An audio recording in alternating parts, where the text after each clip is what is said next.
сіздікі жалқаулық болмау керек, әлсіздік болмау керек, қолымнан келмейді деген сөзді айтпау керек. Бұл сіздің қолыңыздан бәрі келеді. Адамды солай жаратқан. Қолыңыздан көп нәрсе келеді. Бірақ бізді жаңа бір белгілі бір дипломға оқыған кезде адам болды, соған қарай өзің шегелеп тастағансың болды. Ана дипломмен жұмыстан шығып қалсаң, отырасың келесі сол тура сондай.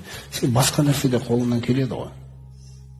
Кім айтты сенің ризығыңда сол дипломда тұр деп? Ол тек қана осы дүниенің бір құралдары ғой, болды ғой. Ризық Алланың өзінде, өзінен келеді.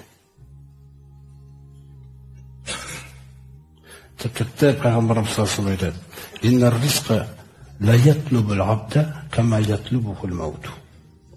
Өлім сені өз күніне күтіп тұрғандай дейді. Қараңыз, ризық сені күнде күтіп тұрады дейді. Күнде.